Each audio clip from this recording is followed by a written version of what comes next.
সৃষ্টি, দেখো কারা এসেছে, দেখো।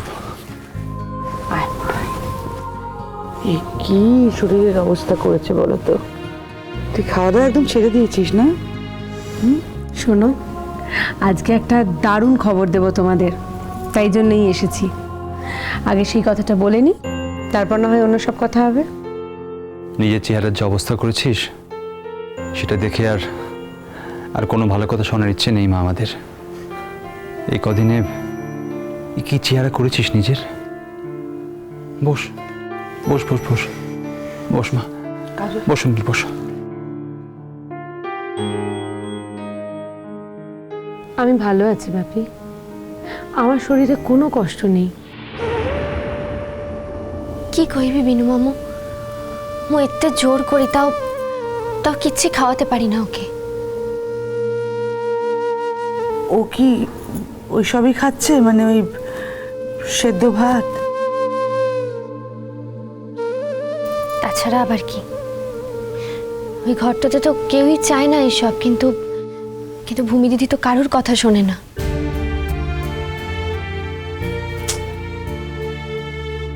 থাক না এসব কথা এখন, আমার কথা না হয় পরে শোনো তোমরা। আমিষ খাওয়া বা না খাওয়ার উপরে কাউকে শ্রদ্ধা করা বা ভালোবাসা নির্ভর করে না মা। মানুষের মনটাই আসল, এসবগুলো হচ্ছে বাইরের জিনিস। জানি বাপি, কিন্তু আমার ভালো লাগে, বিশ্বাস কর। আমার মনে হয় যে আমি এইভাবে লালকে ফিল করতে পারছি, আমি ওর কাছে পৌঁছতে পারছি। তোমরা প্লিজ বাধা দিও না আমাকে। কিন্তু আমাদের দেখতে যে কতটা খারাপ লাগে সেটা তো বুঝতে হয় মেম সাহেব। আমি তো তোমাদের সামনে খেতে চাই না, তোমরা দুজনেই তো জোর করে। মেম সাহেব, ঠিক এখানেই আমাদের আপত্তি।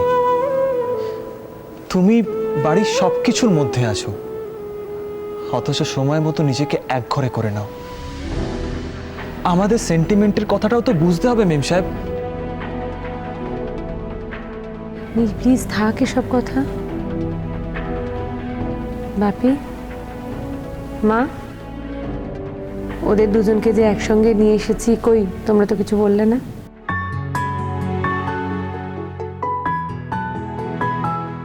দু চোখ ভরে দেখছি রে, কতদিন কতদিন ওরা আলাদা ছিল। এখন এখন সব সমস্যা মিটে গেছে নিশ্চয়ই। তাই কি হয়? সব সমস্যা কি করে মিটবে সৃষ্টি? আর সে নিশ্চয়ই তার সমস্ত দাবি ছেড়ে চলে যাবে না। আর সেও বাড়ি ছেড়ে চলে গেছে বাপি। তাই নাকি? কই আমরা কিছু জানি না তো? এত সহজে যেতে রাজি হলো মেয়েটি? আসলে যেতে বাধ্য হয়েছে, আর এই সবটাই সম্ভব হয়েছে শুধুমাত্র মেম সাহেবের জন্য। আঙ্কেল, মেম সাহেবের জন্যই আমি আমার জীবনটাকে আবার নতুন করে গুছিয়ে নিতে পারলাম।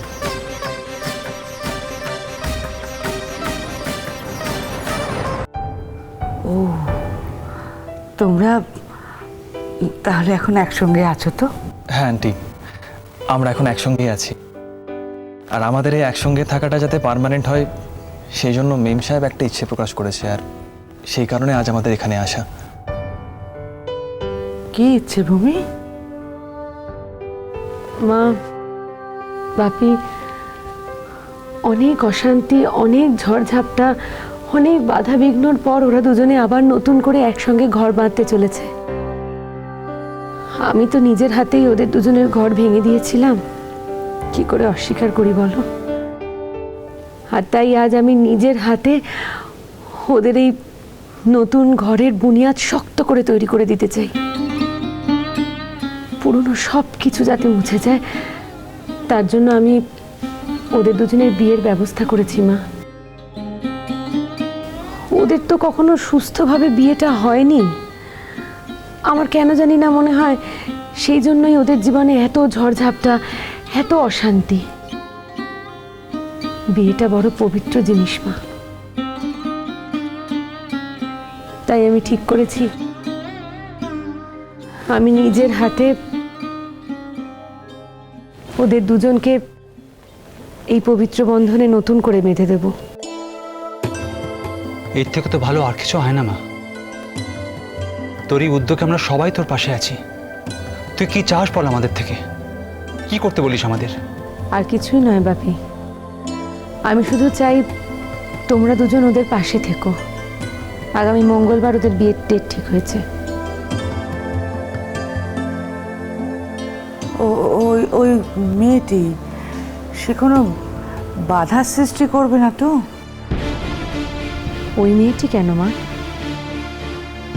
আর কেউ কখনো যদি ওদের জীবনে বাধা সৃষ্টি করে বা ওদের জীবন তছনছ করে দেওয়ার চেষ্টা অবধি করে, তাহলে আমি নিজে হাতে বাধা দেব। আমি প্রাণপণ প্রতিরোধ করার চেষ্টা করব বাপি। তবে হ্যাঁ, আরশি সেরকম কিছুই করতে পারবে বলে আমার মনে হয় না, কারণ আরশি এবং নীলের তো আইনগতভাবে কোনোদিন সেভাবে বিয়েই হয়নি। আবার নীল আর কাজলের আইনগতভাবে ছাড়াছাড়িও হয়নি। তো এই আরশি বোধহয় সেরকম কিছু করবে না। তবে হ্যাঁ, আরশি যেটা করতে পারে,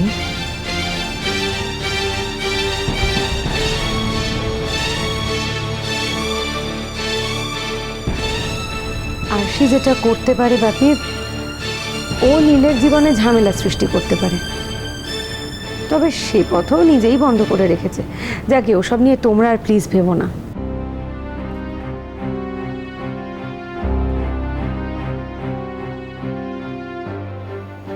ভূমি, মা, তোর জন্য আজ আমার অহংকার হচ্ছে মা।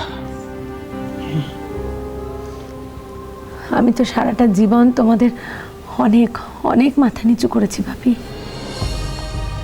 সন্তান সুখ কি সেটা কখনো তোমাদের বুঝতেই দিইনি।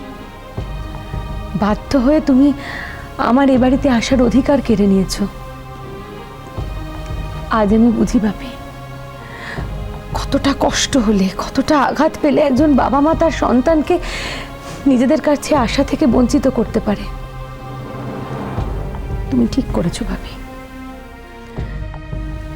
তুমি একদম ঠিক করেছো। উপযুক্ত বাবার মতো কাজ করেছো তুমি।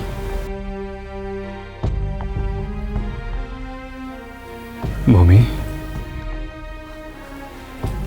লক্ষ্মী মা আমার, আজ আবার কেন এসব কথা উঠছে মা? আজ তো এসব কথা সারা জীবনের জন্য বন্ধ হয়ে যাওয়ার কথা।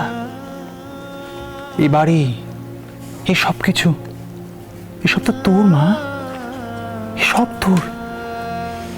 আমরা তো তোকে কতবার নিয়ে আসতে চেয়েছি, তুই তো কটা দিনের জন্য আসতে চাসনি। আসবো বাপি,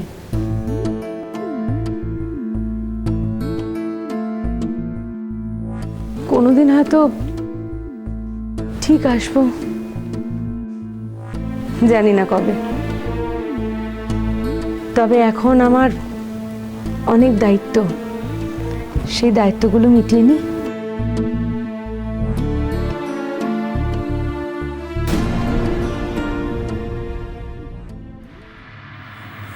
বাবা, আমরা যাতে থাকতে না পারি সেই জন্য তো বাড়ি শুদ্ধ সবাই একেবারে উঠে পড়ে লেগেছে।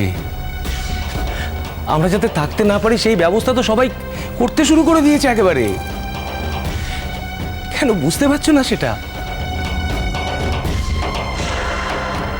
কি আর বলবো,